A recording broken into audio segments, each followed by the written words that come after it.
அனைவருக்கும் வணக்கம் மக்களே. நான் உங்கள் மரப்பித்தன் ராஜ்குமார், கண்ணகி நகர், சென்னையிலிருந்து. Welcome to RK. தினம் ஒரு மரம் நடு என்ற தலைப்பில் சாலையோர சோலைவனமாக்க சாலை எங்கும் தினமும் மரங்களை நடவு செய்து வருகிறேன். அதன் தொடர்ச்சியாக 14/6/2025 சனிக்கிழமை இரவு 6:30 மணி முதல் 7:30 மணி வரை 1 மணி நேரம் செலவு செய்து ஒரு மரத்திற்கான குழியை எடுத்து அதில் அதிக மருத்துவம் குணம் வாய்ந்த வேப்ப மரத்தை நடவு செய்தேன். இந்த வேப்ப மரத்தில் இருந்து பல மருந்துகள் தயாரிக்கின்றனர். இதன் இலை, தலை, பட்டை, கொட்டை, பூ, வேர் என எல்லாமே மருத்துவத்திற்கு பயன்படுகிறது.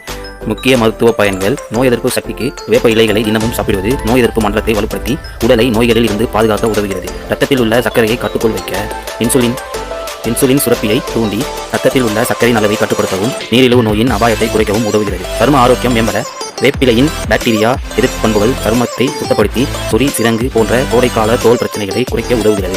வாய் ஆரோக்கியத்திற்கு வேப்ப இலைகள் சிறந்த பல் பராமரிப்புக்கு உதவுகிறது. இதை மென்று சாப்பிடுவது வாய் ஆரோக்கியத்தை மேம்படுத்த உதவுகிறது. கல்லீரல் பாதுகாப்புக்கு தினமும் வேப்ப இலைகளை உட்கொள்வது கல்லீரலில் ஆரோக்கியத்தை மேம்படுத்தும். உடல் குளிர்ச்சிக்கு கோடை காலத்தில் ஏற்படும் உடல் வெப்பத்தை குறைத்து உடலை குளிர்ச்சியாக வைத்திருக்க வேப்ப இலைகள் உதவுகிறது. கிருமி நாசினிக்கு வேப்ப இலைகளில் உள்ள சாறுகள் கிருமிகளை அழிக்கும் தன்மை மற்றும் தொற்றுகளை எதிர்த்து போராட உதவுகிறது. இந்த வேப்ப மரத்தை அமெரிக்க வெளிநாட்டு கம்பெனி காப்புரிமை கேட்டு வழக்கு தொடுத்தது. அந்த வழக்கில் வேப்ப மரத்தை எந்த கம்பெனியும் காப்புரிமை பெற முடியாது என வாதிட்டு வழக்கை தள்ளுபடி செய்ய வைத்து மீண்டும் வேப்ப மரத்தை மீட்டு தந்தவர் நம் இயற்கை விவசாயி கோ. நம்மாழ்வார் ஐயாவுக்கு பெரும் பங்கு உண்டு. அப்படிப்பட்ட வேப்ப மரத்தை நாம் அனைவரும் நட்டு வளர்க்க கடமைப்பட்டுள்ளோம். வா நண்பா வா, பல மரங்களை நட சிலர் கரம் கோர்ப்போம். இது என்றும் அறுவடைக்கு அல்ல, அடுத்த தலைமுறையினருக்கு. மீண்டும் அடுத்த பதிவில் சந்திக்கலாம். நன்றி, வணக்கம். மறக்காம சப்ஸ்கிரைப்.